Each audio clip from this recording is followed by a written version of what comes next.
welcome to my channel. I am Sherrilyn and I am so glad you found me over here on my channel. I generally share true crime cases. Sometimes I sprinkle in a little bit of cults, predatory groups, and people. So if this is something that aligns with you, I would love to have you stick around. Make sure to like and subscribe.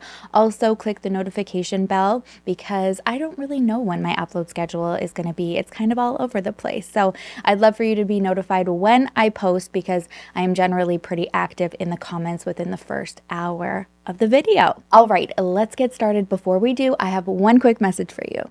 Thank you to our sponsor, Beam. I am already salivating just thinking about the dream powder in my little cup of hot cocoa that I'm going to get tonight and looking at the clock, trying to count down the hours of when that gets to happen for me. I say it in every video that we have Beam in, but I just cannot reiterate enough how amazing their dream powder is. We've got new people coming on the channel every day, so if you haven't heard of Beam or their dream powder, basically the best way I can explain it is a healthy cup of hot cocoa that is packed with all of the best ingredients to help you get the best night's sleep. There are tons of benefits from a good night's sleep, including increased focus, boosted energy, improved moods, reduced stress, better skin, supported immune response. The list is long and beneficial. Beam delivers this through an array of flavors and formulas. If you are in the US, you are so lucky because you can have the CBD powder. Us in Canada, we have the non-CBD formula.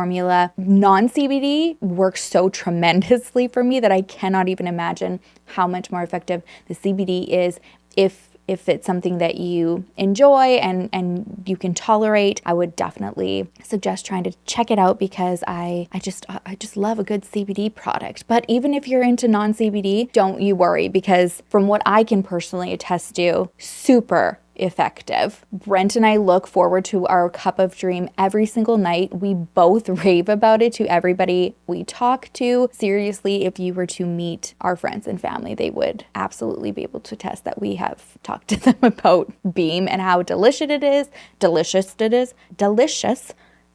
how effective it is, and that it's only 15 calories. It's like a guilt-free, beneficial bedtime snack. Now, if you've been wanting to check them out, I highly recommend doing so ASAP. Seriously, like run, do not walk. The numbers do not lie. In a clinical study, 93% of participants reported Dream helped them get a better sleep. I am one of them. Big Guy is one of them. My mother is one of them. My grandparents, you guys. I have everybody on this. It is so amazing. Go to shopbeam.com/SherrilynDale or scan the QR code to shop Beam's biggest sale and get up to 50% off. This is huge, you guys. Do not miss out on this limited time offer.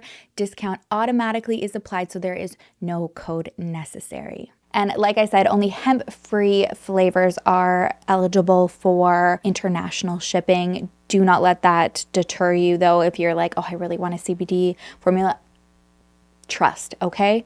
Just trust. Once again, you can check out everything at shopbeam.com/SherrilynDale. I cannot wait to also hear you rave about them as much as I do. Today's case is one that was brought to me by a few Sippendales after an arrest was made last week. Instantly, when I saw the photo of the victim, it was one of those situations where it just touched me. He spoke to my heart, like just seeing his smile and bright eyes. There was just like so much life and love that drew me in. I actually had the honor of speaking to family and a close friend for today's case, so I'm really excited to have their voices help me bring justice to the man we are talking about today, and that is Tim Smith. Tim was born on August 1st, 1963, and he grew up with his parents and his sister, who was 3 years younger than him. They grew up very close, sounded like they had a beautiful childhood and had a lot of fun together. And I'm going to let Sandy tell you a little bit about what that looked like. Well, we grew up on a farm. Our parents farmed, so we were always together, and that was back before cell phones. We were each other's playmate, I guess you'd say, through the time we got into school. We had nobody else. And even after that, coming home, we had chores we had to do, and we helped each other out. And, he was, I tell people, he was my best friend until I got into school. And we'd go on choir tours during the summer. And, he loved going to school, which I hated going to school. I was ready to get out before we even went,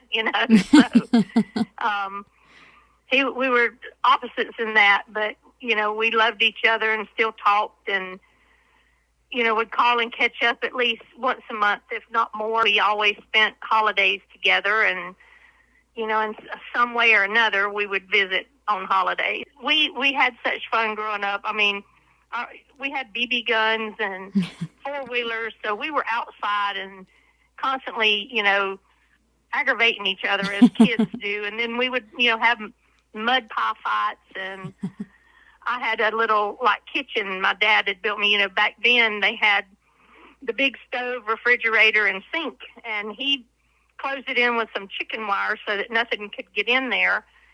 And I had my BB gun leaning up against the fence one day, and my little three-wheeler parked there. And he said, I'm going to take it. I said, well, if you do, I'm going to shoot you, with my BB gun. So he drove off on my three-wheeler, and I shot him in the back, and he fell off, and I thought I had killed him, because I was young enough not to know. But I was mad enough, I shot him. I followed up with what I said I was going to do. So he jumped off, went crying to Mama once he got up, she shot me. But now he shot me before, too. So, I cherish those memories now. You look at the time, you don't think anything of them, but. Sandy told me how ambitious Tim was. Schooling and bettering himself was very important to him. She actually couldn't even list all of his accomplishments because there were just so many to try to think of off of the top of her head. But no matter what Tim was pursuing, I felt like the common factor was always he was wanting to help other people. He lived his life caring for others, whether that be friends, family, or even complete strangers. It eventually brought him to a career in senior care, which he was really passionate about. He held numerous fundraisers for Alzheimer care and research. He was a public speaker for a number of events.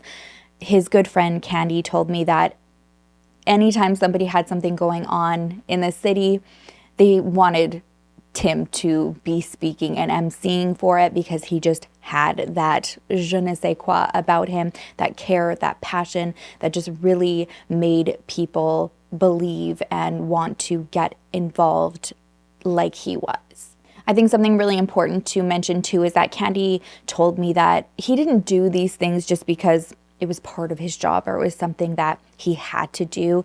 He did it because he wholeheartedly believed in bettering other people, bettering society.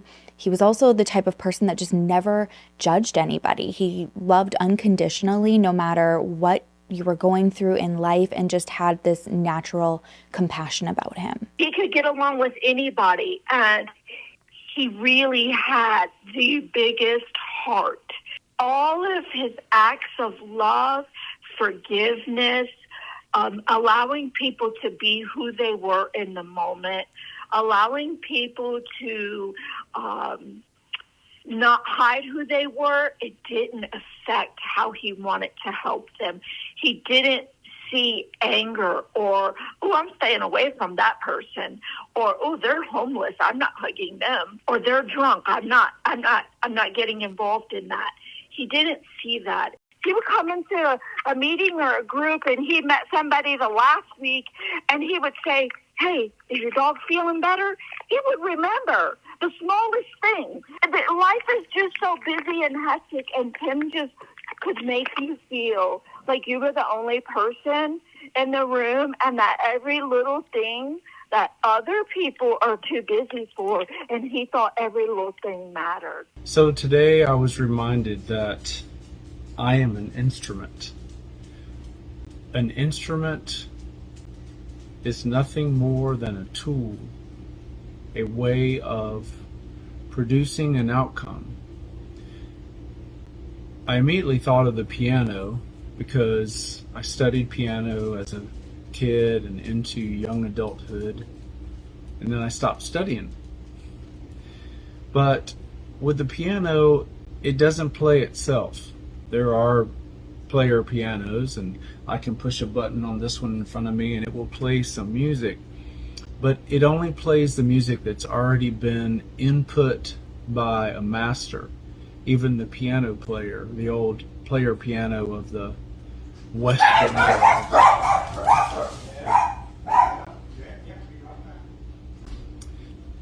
they had a program that was stuck in, and you cranked it, and as it turned, it caused the hammers to strike the strings, and multiple hammers striking strings, striking chords. It's a C chord, a double C chord. The hammer struck the chords.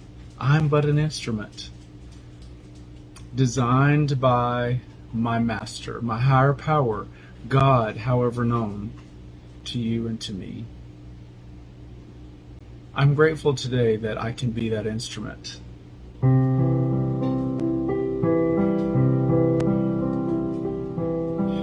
longer alone.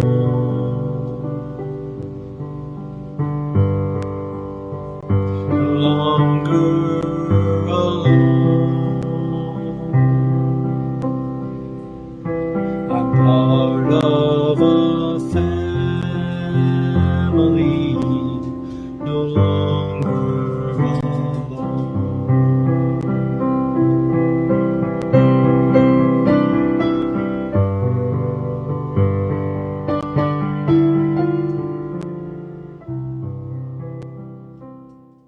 I definitely got the sense that Tim loved showing love. I think we've all kind of grasped that by now. And he just loved being affectionate, you know, holding hands, giving hugs out. But one thing that Candy particularly noticed and mentioned to me is somebody that he didn't really see that affection from in his life was his husband, Herb. Tim and Herb had been together for about 14 years. They both had been in prior marriages with women, and Herb had a daughter from his previous marriage who lived with Herb and Tim definitely took her in as his own, loved her unconditionally. Tim didn't have any kids, so Herb's daughter was like his own. According to Candy, the two were polar opposites. Herb was, I would say, more rough around the edges, a little bit hard-nosed, didn't involve himself in much of the, giving back that Tim did. He was a handyman who was contracted to do work. Now, I obviously haven't seen like any tax filings or anything like that, so I don't know how well he was doing, but just based on talking to those who knew both of them, he didn't really contribute much financially. That was all Tim. If Tim moved, Herb wasn't, I don't think was going to be able to get the house because they couldn't afford it. He knew Tim had some big life insurance policies and something that is over $300,000. Burnt their second motorhome that within the past few years, this is the second one that's burnt. And I know Tim was the main breadwinner in the family, and he was the one that bought all the stuff and had the good credit and spent stuff on travel, and he had gotten sober within the past couple of years, and I think that Herbert liked the partying, going out and drinking lifestyle. Right. And Tim was not wanting to do that anymore. Now, because of Tim's work ethic and his passion, it raised serious alarm bells when he didn't show up to work on Friday, March 24th, 2023, this year. Tim's boss had been so concerned that he contacted Herb and let him know that Tim didn't show up and just wanting to make sure that everything was okay. Allegedly, Herb wasn't overly concerned. He hadn't seen him at the home, but just figured there was probably an innocent explanation. He said after he was done one of his jobs, he would go and check things out and keep him posted. Now, according to Herb, when he heard that Tim hadn't shown up for work, he went to go and check on him at a second property that the couple shared. Now, this is something that I have seen out there. People have misconstrued the situation, have made horrible judgments about it. So I'm just going to touch on it lightly because I would like to help Tim's family set the record straight when it comes to this second property here. They did have a second property. It was a quad-style apartment. Tim had told close friends that they initially had purchased it so that he could do massages outside of it just to earn some extra money. He was a licensed massage therapist, among many things. But eventually it kind of turned into the spot where the couple could have and invite extra partners to. To each their own. Based on speaking to family and friends, my understanding is Tim expressed this was something that Herb wanted, and Tim was really open to doing anything that was going to strengthen the marriage. According to Herb, though, this was a place where they would take dates to, so that they weren't bringing it to the house, and that they were doing this without each other. So it was like an open marriage type situation. So Herb said that he assumed maybe Tim had met somebody, gone to the apartment, and that's where he wanted to go and check. When Herb arrived at the property, he did see Tim's Jeep there, so that just further solidified that he suspected Tim was meeting up with a date there, and he tried to get in, but he didn't have a key. He said that Tim had taken the key, so he couldn't just walk in. He had tried knocking, but there was no answer. At this point, Herb contacted Tim's boss and just said, I found his Jeep. It's at our second property, and didn't seem really concerned. Just said, okay, I found it and I'll keep you posted. I can't get in right now. Allegedly, this was not a good enough answer for Tim's boss, just based on knowing Tim, knowing his work ethic and commitment. And he thought, like, no matter what the situation was, whether Tim was meeting with somebody or not, he would have at the very least contacted somebody, sent a text or whatever saying that he wasn't going to be at work that day. He wasn't just going to go and meet somebody, go to this second property, do whatever he's going to do, and then not communicate that he's not going to work the next day. There would have been an excuse at the very least. So he doesn't let up. He's just like, you know what? Something is not right here. You need to contact the police. Like, this is just not sitting right with me at all. Which Herb does. He requests a wellness check. When the officer arrives, he informs him that he had not seen Tim since 9 p.m. the prior night, so the Thursday evening. He shares that he believes Tim is inside with a gentleman that he has met up with, and that he hasn't been able to get in the property because he doesn't have the key. Now, based on that information and the possibility that Tim was in there with somebody, and that Herb said that this wasn't something that was unusual, the responding officer didn't have a reason to be concerned, or I guess a better way of phrasing that would be, he didn't really have grounds to enter. Tim would be able to do whatever he wants to in his property, meet with whoever he wants to in his property. There were no grounds, especially given the information and the lack of concern from the husband, to just, bulldoze through the door. So really all he could do was just tell her, locate a key if you can. And once you do that, give us a call again and we will come and assist you. So the following day, Herb contacts the police and lets them know, all right, I retrieved a key from the landlord and we can go in. When law enforcement entered, they did find Tim. He was deceased in one of the bedrooms. He was alone. He was only wearing a tank top and shoes, but no pants or underwear. Looking at Tim's body, there was obvious ligature marks around his neck and signs of blunt force trauma to his face and genital region. And there was also a really strong odor of bleach on Tim. Once Tim was found, Detective Pinder was assigned to the case to find out what happened to Tim. And obviously the first steps are figuring out, when he was last seen. According to the probable cause affidavit, Herb said the last time he saw Tim was on Thursday evening around 9:30 p.m. and they were at their primary residence. Herb said after watching some TV that evening, he took a melatonin and this caused him to sleep pretty hard.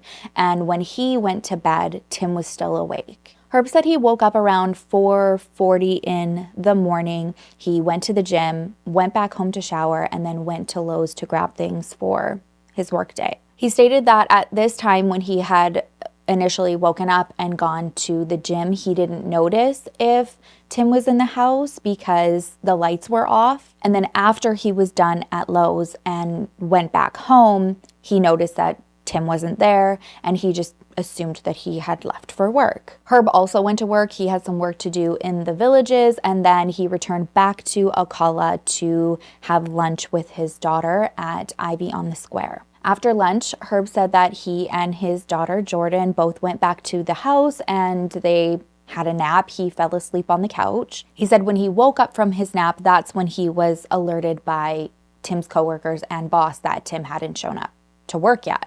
Herb did explain to Detective Pinder that initially when he had called for the wellness check, he didn't really think that it was an emergency.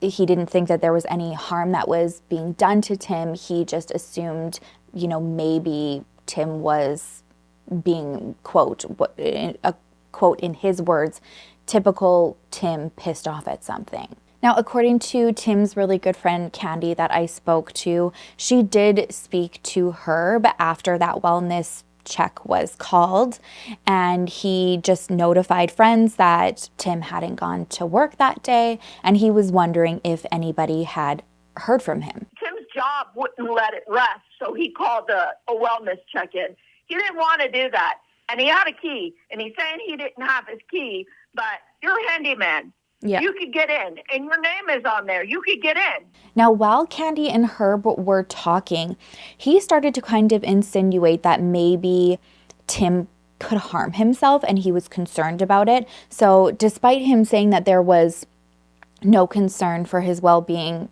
and then leading officers to leave, he was now starting to play out that scenario. He proceeds to tell a group of us, Tim is missing. Have you spoke to Tim today?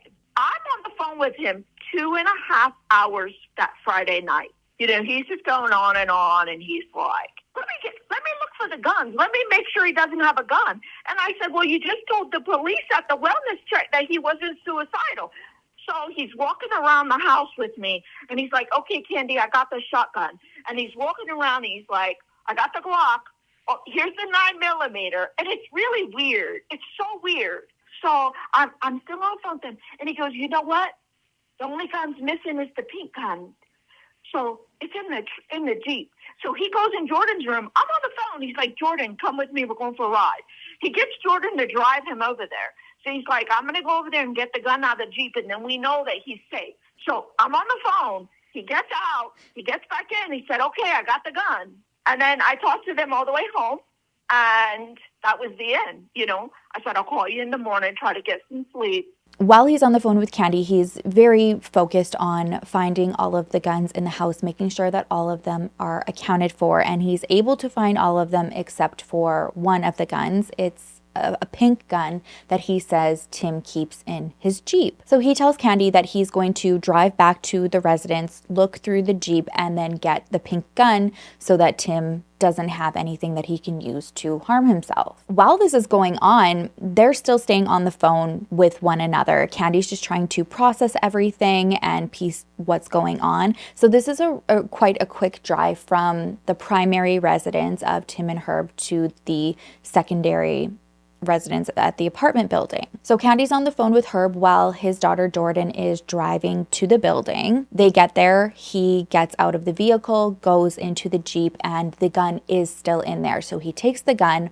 and then he said that he went to the door, tried to knock on it again, and that there was no response. So they left. This piece is really important because in the affidavit, Detective Pinder does mention Herb talking about going to get this gun, but according to Herb, he said that he did this because Candy advised him to. Detectives also spoke to Herb's 19-year-old daughter, Jordan, to try to corroborate Herb's accounts of the Thursday evening, since she also lived in the house with Tim and Herb. She said that she also watched TV with her father and Tim, and that the last time she saw Tim, he was sitting in a recliner and he was wearing his pajamas. Jordan said that she went to bed around 9 p.m. that evening because she had to go to work early the next morning. And she stated during that night she didn't hear any sounds that caused any concern or alarm bells. She told detectives that in the morning when she woke up, she ended up calling in sick to work, and she did mention that her father said that Tim had left abruptly the night before. Now, this is contradictory to what Herb told law enforcement. Remember, Herb said that he woke up around 4:40, went to the gym and Lowe's, and wasn't sure if Tim was still in the bed, and that when he returned and then went back to work, Tim was gone. She also did say that they did go to lunch, went back to the house, had naps, and that she was the one who drove her dad to go and look for the gun in Tim's Jeep, but she denied ever seeing him go to the door to try to knock and, get Tim to answer again. So this was another inconsistency in their stories. Because of this, detectives wanted to speak to Herb again. He spoke to them a second time just to try to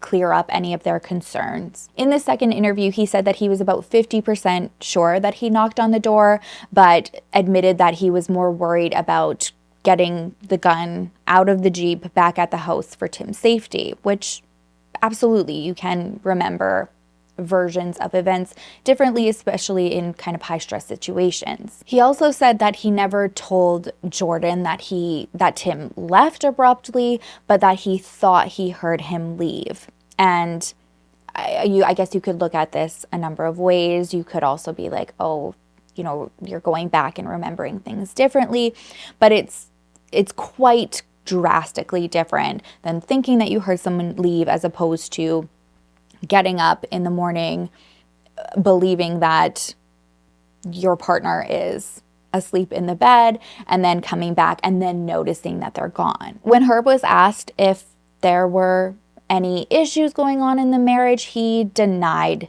there were any problems in their relationship. He also couldn't think of anybody who would want to harm Tim. His accounts of Tim were like his friends that I spoke to and Tim's sister, just how loving he is and didn't have enemies. Everybody loved Tim. So in his mind, he assumed that Tim had met somebody for a date at the apartment and it was just the wrong person and something went wrong. One of the first things that Herb did with detectives was do a walkthrough of the apartment with them to see if anything was out of place or missing. Inside the apartment, Tim's phone was located. It was inside a toolbox, and his bag was also found in a washing machine.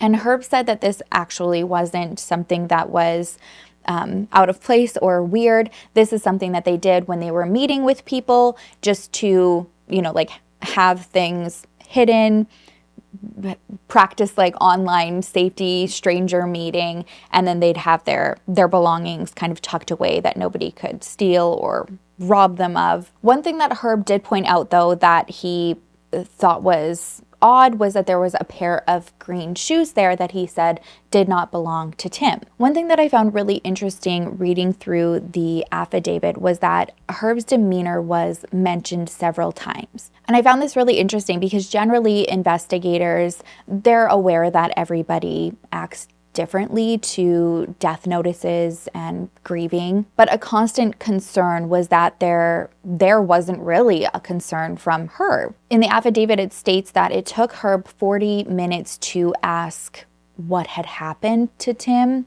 Prior to that, he had been quite unemotional and was even cracking jokes about being in the back of a police car. Again, we all act differently in these scenarios, so everything needs to be explored. And there was a fingerprint that didn't belong to Herb, didn't belong to Tim, that was on a bottle of lubricant that was in the apartment. Investigators were able to find out who that fingerprint belonged to, but this individual was out of town at the time of Tim's death. They also wanted to locate the individual that belonged to the green shoes that were in the apartment, and it was actually a quick Facebook search on Tim's Facebook that showed Tim wearing the shoes. So they did belong to Tim. And I mean, you know, sometimes husbands might not notice this, but it was something that stuck out to both Tim's sister and his good friend Candy, because Tim was known as like the shoe guy. He loved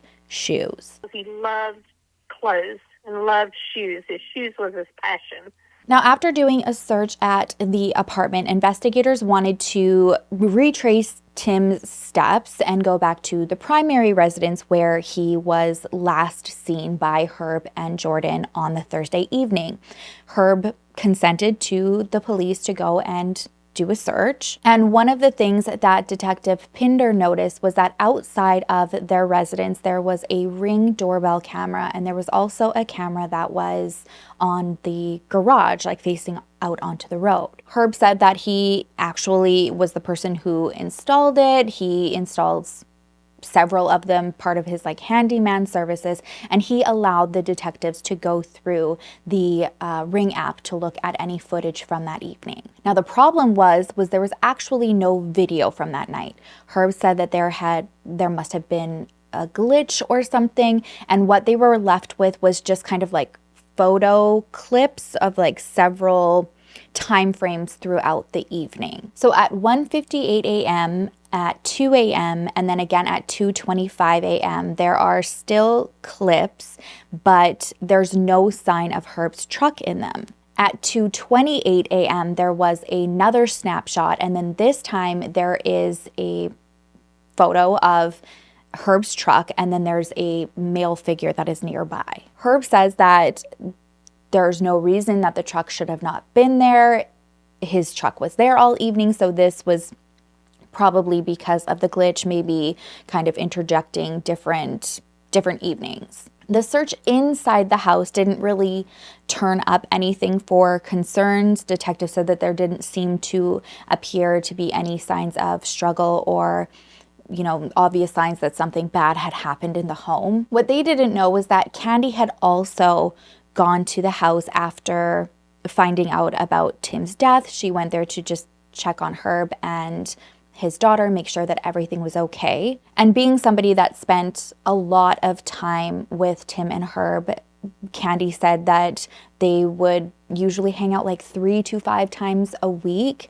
She is somebody that knew the home very well and immediately noticed that there were a couple things that were missing. So when I walked in the next morning, the rug was big area rug in the living room. I said, "Where's the rug?" And then I kept walking to the kitchen bar, and I could see the family room, and I was like, "Where's the rug? Where's the coffee table?" He said, "Oh, the dogs are peeing on it." So, like I said again, I've been babysitting those dogs for 4 years. I've been in that house 4.5 years. Their house prior to that house, those dogs don't pee in the house. And Herbie's not the type of person who's going to walk around and look underneath the rug to see if dogs are peeing. It's a printed rug. He would not have known, and he wasn't a house kind of person. He was outside, do the yard. So in the midst of your husband being missing and found dead, you decided to roll up rugs because the dogs had been peeing on them. This visit was deeply unsettling for Candy. You know, at this point, Tim's friends are kind of experiencing a little bit of eternal conflict. You don't really want to allow yourself to go to a dark place, but there's just that like screaming voice inside of you. Candy said that she wasn't sleeping and really was quite disturbed at the fact that Tim's things were just like being thrown out. Again, though, she's thinking, you know, people do grieve differently. Everybody reacts to these situations the same, or differently, not the same. Maybe this is just what they need to do because the pain is just too intense looking at Tim's items. I left in so much turmoil. I couldn't tell people what I was thinking. I kept telling myself, you watch too much TV, you watch too much Dateline. Candy, stop. This is your best friend's family. You've got to be there for them. That's what Tim would have want. And it was eating at me. I didn't sleep that night. I didn't sleep the next night. And it kept getting more bizarre. He said they want the Jeep. They want the apartment. They want my bank statements. And I'm saying to him, and I'm still unsure if I'm right. You know what I mean? I'm still unsure if I'm right. I'm still in conversations with him, but I know that something's eating me and I don't know what it is because I've never been in this position before. Right. I didn't want to believe it was true. I thought I was just being crazy. During that first day of searches, Tim's Jeep was also searched. There was no warrant to search it. Herb gave consent to look inside the Jeep. Investigators wanted to know if there were any signs that there was, you know, some sort of conflict that had happened inside of there prior to Tim's death. And just based on looking around, everything seemed to be in shape. It didn't look like there was anything that happened inside the Jeep. Based on those findings, there wasn't any reason to take the Jeep and enter it into evidence, so it was released back to Herb.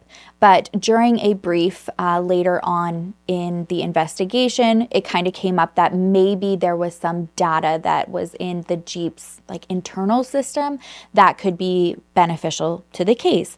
So detectives contacted Herb again, who had been quite cooperative with them, and asked if he could bring the Jeep to the sheriff's office so that they could analyze the data within it. Herb said yes, he would bring it in the next morning, and had also made a comment that, you know, they could pretty much do what they needed with it because he wasn't even really a fan of the Jeep. But the next morning came and he failed to show up. And when investigators tried to call him to try to arrange a time, he stopped answering their phone calls. They eventually learned that he had actually taken Tim's Jeep to drive to an attorney's office, and from that day forward had stopped cooperating with the investigation. Now, even though he stopped communicating with police, Herb was still communicating with his and Tim's friends. And the day that the police wanted him to bring the Jeep in, Herb actually spoke to Candy about this situation. And when he was at the AutoZone, you know, when he was named prime suspect, and he's at the AutoZone getting cleaners to detail the Jeep, because, Candy, your fingerprints are in there. I don't want you to be a suspect. He said, I'm not going to be a suspect because I would never hurt anyone. He said, yeah, but our friends have all been in that Jeep. I'm going to clean it really good. I said, just give them whatever they want. Herbie, this is normal. They always suspect us. Let them look and clear you, and we can find who hurt our Tim. Right. And he's like, them. The next morning, I just went to the police. People grieve differently, but this is not that. Detective Pinder was able to secure a search warrant for the Jeep to get the data retrieval, and there was a point in the affidavit where he mentioned that it was obvious that now that the Jeep had come back into their possession, there were signs that it had been cleaned recently from the time that they had searched it a few days prior. Unfortunately, the digital forensics team said that there was no data available that they could retrieve, and they didn't really have a definitive answer as to why. So at this point, a warrant was issued for Herb's cell phone as well as Tim's. The search of Tim's phone showed that there were definitely dating apps that were downloaded on it, but there was no correspondence to meet up with anybody the night that he would have died or assumed to have died of that Thursday evening. early morning Friday. Through the search of Tim's phone, though, they were able to see that his last correspondence was with a job recruiter. Detectives learned that Tim was scheduled to have a final phone interview, I believe it was via Zoom, for an executive position that was going to be in Deland, and that was to take place on Friday morning. When investigators spoke to that job recruiter, they learned that Tim never made it on that call, which was concerning to the interviewer because Tim had presented very responsibly in the interviews. He was very punctual and enthusiastic for this potential new opportunity. Detectives learned that this position would have required Tim to relocate and that Herb was not going to be moving with him if he got this job. Because the Ring camera on Herb's phone was only showing sporadic snapshots of that evening and the following day, detectives did a neighborhood canvass to try and piece what happened together. Remember, Herb had said that there was no reason why his truck should have been missing in any of those snapshots and that it must have been due to the glitch. But there was video surveillance that was taken from residences nearby as well as local businesses in the area that kind of captured otherwise. There was a number of cameras that captured Herb's truck driving in the direction from their primary residence to the apartment, and his truck had a distinctive black tailgate as well as black rims that could be identified. And during the time frame that the truck was picked up on these multiple surveillance cameras, GPS data from Tim's phone was also moving along with it at those time frames and arriving at the apartment at 2:12 a.m. A short time later, Herb's truck is then again picked up driving back to the direction of their home, and then headlights are seen pulling into the driveway. At 2:40, vehicle lights are again seen leaving Tim and Herb's home, and then this time it is Tim's Jeep that is picked up in surrounding cameras, and then at 2:44 the Jeep actually connects to Tim's phone. So this is believed to be when the Jeep arrived at the apartment. Tim's phone was connected to the Jeep, so whenever the Jeep came in range of the phone, it just automatically connected. Now, the Jeep remained at the apartment, but at 2:52, a figure was seen walking again in the direction to Tim and Herb's house, and detectives had timed this walk to probably be about 35 minutes. Looking through Herb's cell phone data, they were able to tell that Herb's phone had been plugged in at their primary residence the entire time, but then at 3:25, suddenly the Ring app is being accessed from his phone. And this time frame would actually line up from leaving the apartment and then walking and arriving back at the home, that 35-minute walk time frame. There were also phone settings and sub settings on Herb's phone that were accessed at 4:04 a.m.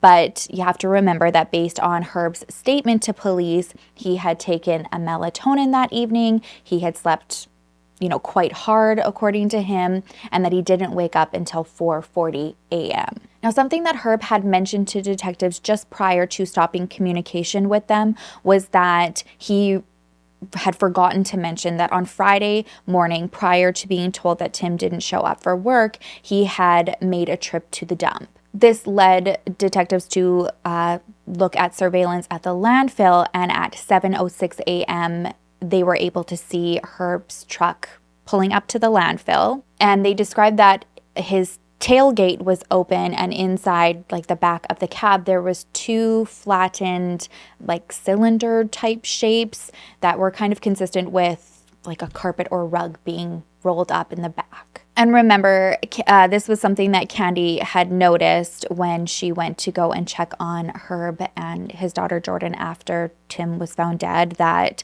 there were area rugs that were missing, and she was just told that it was because the dogs had had an accident on them. But there were several other concerning things that Candy was hearing and just trying to process, aside from the fact that the rugs were missing and that Tim's things were being thrown in garbages. And she also learned that Herb even had donated some of Tim's books and even his diaries and journals to a donation center. And then to find out that he donated Tim's journals and diaries, like, put Tim's fears and worries and shames and regrets just out there for anybody to have. I always knew he was jealous of Tim, but he absolutely has to hate him. He had to hate him. It got to the point for her where it was just too much. Too much was adding up, and she was just constantly having to tell herself, like, no, it can't be this. Things like this don't happen to people like me. It's just like on TV. And I guess when you say that to yourself enough, it becomes to the point where it's like, okay, well, like how much more needs to happen for this gut feeling to just, take over and we go and talk to somebody about this, which is what she did. Candy couldn't take it anymore, and she ended up going to the detectives just to express some of her concerns. Now, this was crucial too, because at this point, Herb's lawyers had contacted police and said that he would cooperate if he was provided full immunity from prosecution for Tim's murder. In speaking with Candy, detectives were able to learn that there were area rugs that were missing that they had suspected seeing in the surveillance from the landfill. They also learned that Candy had actually been on the phone with Herb after they had spoken to him about wanting to bring the Jeep in to do that data retrieval. And he mentioned them wanting the Jeep to Candy, and Candy said, absolutely, give it to them and we can figure out what happened.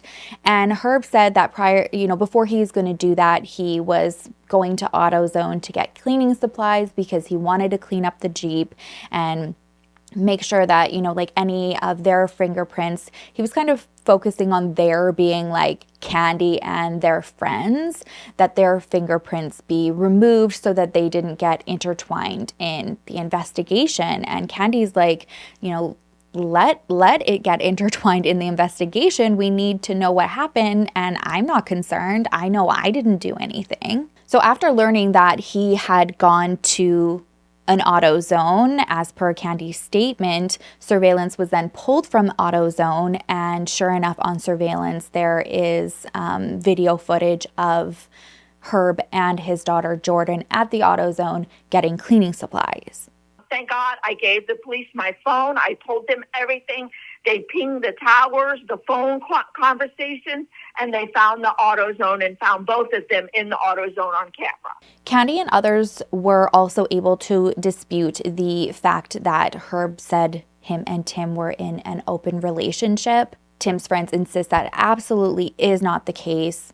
In fact, Tim had told Candy that there were issues with Herb cheating, and he was pretty upset about it. Tim said that he was just tired of, I've been supporting him and taking care of him 10 years. I am so sick of it. He's been cheating on me. I saw his phone.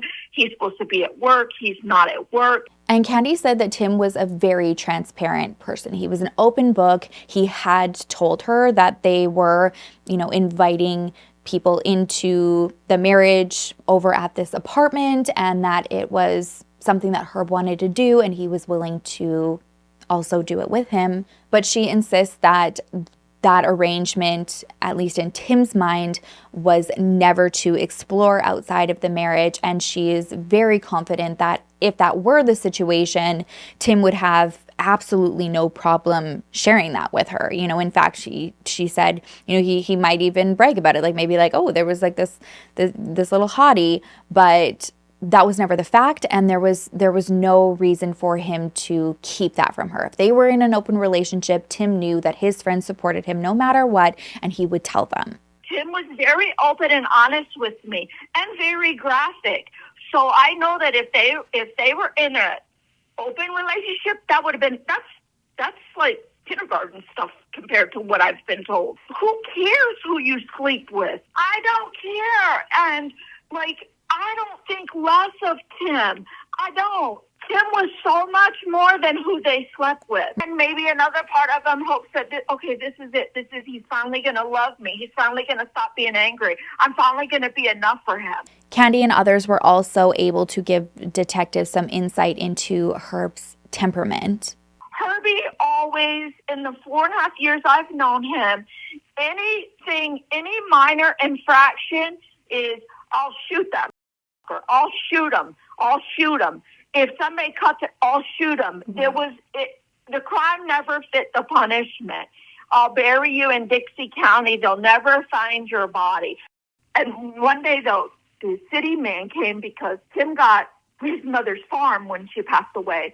And they, sold the farm and they kept the silo.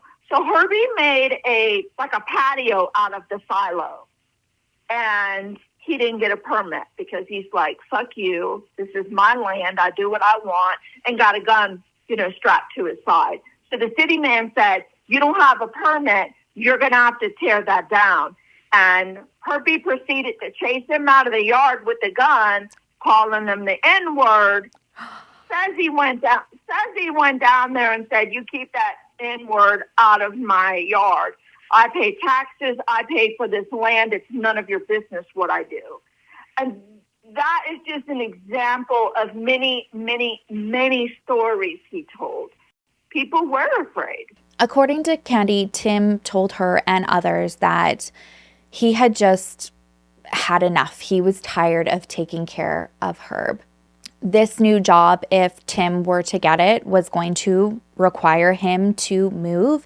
And this was something that Herb was not doing with him. And with Tim leaving, it would mean that Herb would have not been able to afford the house that they lived in on his own.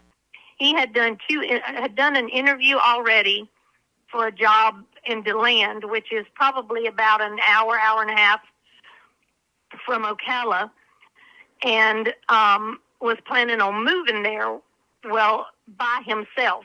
They never had that type of life before they met Tim, and wasn't going to just divide up stuff because I know that Tim would have been generous. He would have given stuff that didn't belong to him. I know that, and that's probably why Tim was leaving her and him in the house, because that is the type of person he is. He wasn't going to put that little girl out on the street. He wasn't going to put him out on the street. He loved him. He hoped it, he wished him well, whatever. But this isn't working, and he always picked everyone else before himself. There were also statements made of historical violence that Tim endured. There was a witness that came forward saying that he had observed Tim with black eyes and bruises in the past. And something that could have potentially really hindered this investigation is the fear from people who knew Tim and Herb coming forward because he was quite intimidating. One friend stated to police that she had been having a conversation with Herb where he had mentioned that the police were never going to be able to solve this. And she kind of took that as being encouraging, like, don't say that, don't give up. We're going to find out what happened to Tim. And in that conversation mentions like, I'm never going to give up. I am not going to stop until we figure out what happened. And at which point, Herb raises his voice and screams at her saying, you better leave it alone. Based on all of the inconsistencies of Herb's statement, like saying that he heard him leave in the middle of the night to Jordan, and then saying that he thought he heard him maybe leave, to he never even saw if he was awake, and then all of a sudden he came back and assumed Tim was gone for work, coupled with surveillance images, phone records, indication from friends that Tim was tired of providing for Herb and was going to be leaving, as well as Tim's toxicology and autopsy report, police finally felt like they had enough for an arrest. On November 3rd, 2023, Herbert Swiley was arrested for the first-degree murder and tampering with evidence in the alleged murder of Timothy Smith. Fox 35 News starts now with breaking news. This man arrested, accused of killing his husband at a home in Ocala back in March. The suspect walked into jail today. Thanks for joining us on this Friday. I'm Luann Sorrell. And I'm John Brown. Herbert Swilley is accused of drugging, strangling, and then beating Timothy Smith to death. You heard about this update first on Fox. We were the first to report this development, sending out this push alert as soon as we confirmed the arrest at noon today. And Fox 35's Patrick Perez joins us live tonight. So, Patrick, deputies say the suspect had been trying to get immunity from investigators. And those investigators, John, refused to provide it, which stalled the case for some time. But earlier this week, they met with the state attorney's office, who determined that there is enough evidence in the case to move forward with an arrest, which happened this morning. And this is bringing a bit of closure to the family and friends of Timothy Smith that they have wanted for months. The toxicology, I think, was pretty crucial in terms of giving maybe a little bit of insight as to what could have happened. Tim's report came back with an alarming level of, let's get ready for me to just butcher this word, diphenhydramine? Let's call it D. D is something that has a sedative effect in it. It's usually found in sleeping pills or Benadryl, and police had looked into medications that Tim was taking. None of them had this ingredient in it, which was alarming when his levels came back over 30 times the recommended dose. I don't know if you have ever, been feeling really ill, took a little bit too much Benadryl to try to just make it feel better, and you kind of get like that loopy effect. So can you imagine 30 times that recommended dose? It's most likely that you are going to be experiencing quite the sedative effect. So this kind of can explain how Tim could have been overpowered and asphyxiated. It's clear looking at Tim, he was not like a slight man. He was very tall. He was very fit, much taller and fitter than Herb. So this could explain how he might have not fought back. And this was not some it sounds like a terrible way of putting it, but like gentle force that was applied, or like a pillow over somebody's face. There was enough force that there was a fracture to Tim's cervical spine. Investigators believed at some point during that evening, Tim was somehow given a very, very, very high dose of the sedative. We're not going to try to say the word again. He was asphyxiated inside the home and then transported to the apartment after the fact. They believe that after Tim's body was brought to the apartment, it was kind of staged to make it look like there was some sort of interaction that had gone wrong, and that there was some bleach or cleaner similar to it used to clean off Tim's body to make sure that there was no DNA evidence left behind. Detectives believe that the motive in this case is just pure cold-hearted greed. Tim had a life insurance policy of $330,000, with Herb being the beneficiary. And investigators learned that when the insurance policy didn't pay out because of the investigation, the RV that Tim had purchased for him and Herb had been burned.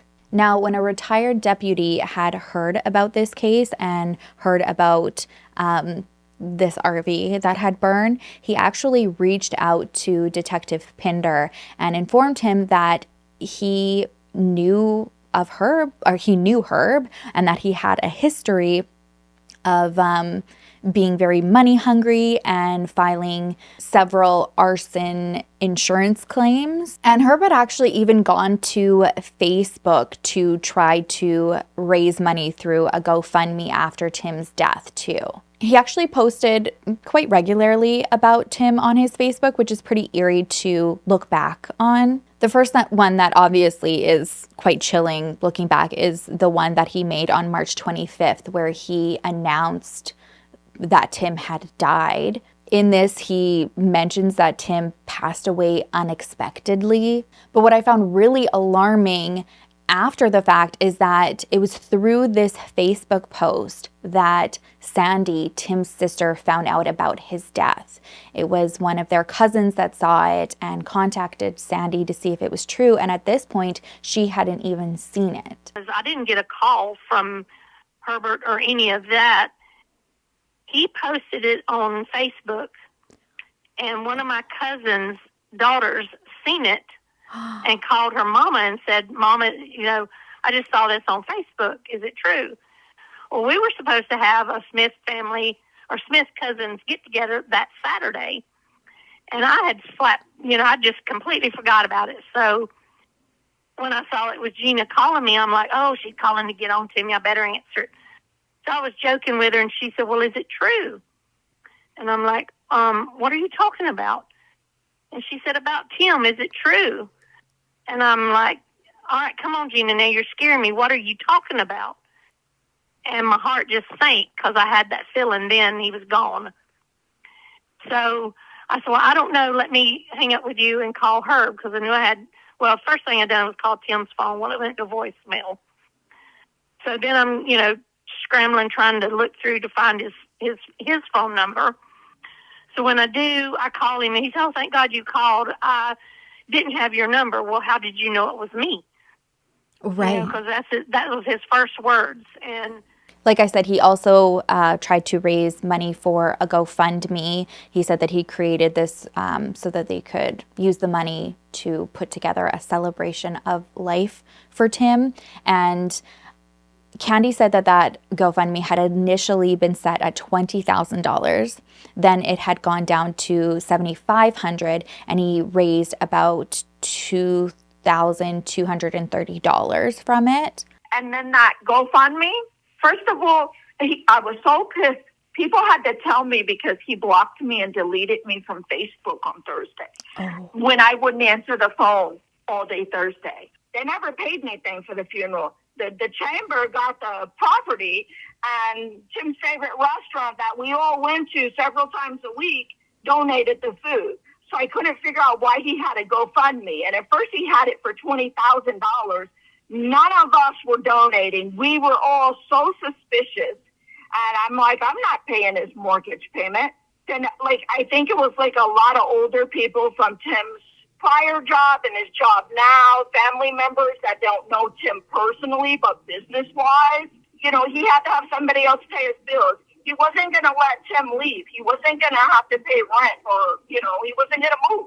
What I thought was really interesting is the day that Herb had posted a Facebook, tribute to Tim for their anniversary was actually the first day that he was named a suspect in Tim's death.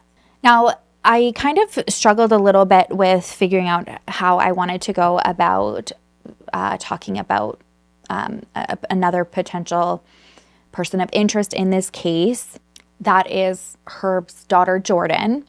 As of today, Monday, November 13th, 2023, there has been no arrest. So I'm just strictly going off, this whole episode is strictly based off of public information from the affidavit that is already out there. So that is just kind of what I'm going to stick to. So the sheriff's office has named Jordan a person of interest.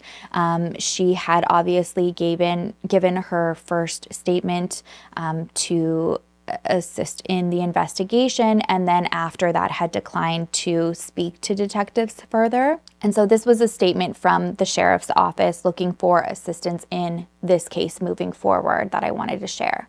Because Herbert and Jordan won't speak with the detectives investigating Timothy's murder about the evidence that has been uncovered during the investigation, we are hoping that there are people in this community who may know things that could help us solve this case.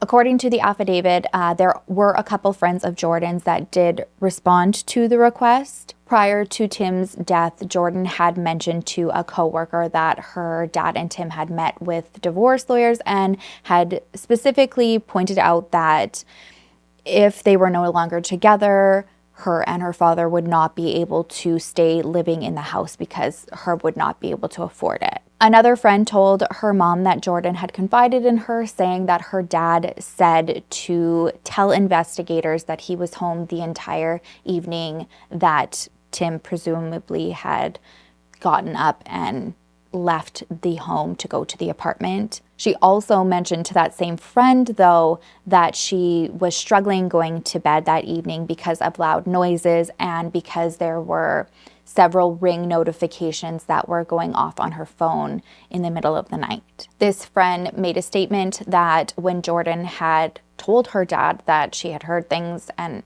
was having a tough time sleeping, he told her, "You didn't hear anything." Based on what Jordan had told her friends that her father had said to her, this could give some insight as to why she told detectives she went to bed early, saying that she did so because she had to work early the next day, and then obviously said that she had called in sick. But when detectives spoke to her employer, she was actually not even scheduled to work that Friday morning. Like I said, though, as of November 13th, 2023, she has not been charged with anything, and all parties are innocent until proven guilty. Herb is scheduled to make his first court appearance next month, December 2023. And so I will keep you guys posted on that. I have told Candy and Sandy that I would like to keep in touch with them, lend them any support that they may need from us moving forward. So I will definitely let you know what transpires. That being said, please keep Tim's friends and family in your heart, in your prayers. It was just so apparent talking to them, you know, what a loss to the world it's been losing Tim. Tim was a really kind, loving soul, so smart. You know, those are the things that Tim was, not what Tim did for Herbie. If somebody can understand that, you know, this stuff happens to men, this stuff happens to successful people. We need to be easier with people. We need to be more loving. And we need to be more invested in our friends, our neighbors. Our people need to know that they have a safe space. We're so judgmental. You see it on the post. People saying, well, that's what they get, two men together. Just horrific stuff. And people are so hateful. I know one thing, I'm 55, I've never met a person like Tim, and I probably never will. I probably never will again. And if I can be more like Tim, and we started calling it Timisms, if we could just be more like Tim. He was always just what people needed at the moment. The world needs more Tims. She goes just a walking down the street, singing do-a-diddy-diddy-dum-diddy-do. She looks good, she looks fine, she looks good, looks fine, baby's gonna blow your mind. He was just a character. You know, he always made you laugh, even when we were little, you know, and he was just a good brother. I never realized that until they're gone, so to speak. I think it's made me miss him more to know. I've had so many people reach out and say, when your brother talked about you, he lit up. You know, and so many people said, you know, when he walked in the room, he lit up the room. And we always love seeing Tim. Nothing will be the same without Tim. I wish that I could get a hug from him. Right. You know, because he always gave good hugs, gripping hugs. Aww. You felt good when you got done hugging. And I miss that. Thank you all so much for watching today's episode. This was a really emotional one to do. It just means so much to me that you guys support what I do, and I'm able to reach out to these families, help any way that we can. And yeah, I know I let you know all the time how grateful and appreciative I am of you, but please just know from the bottom of my heart how much I mean that. All right, that is it for me today, you guys. If you haven't already, please don't forget to like and subscribe. It means the world to me. Like I said, I love and I appreciate you so much. I will see you in the next video. I will miss you terribly. Until then, make sure to love each other, love yourself, and I will see you soon.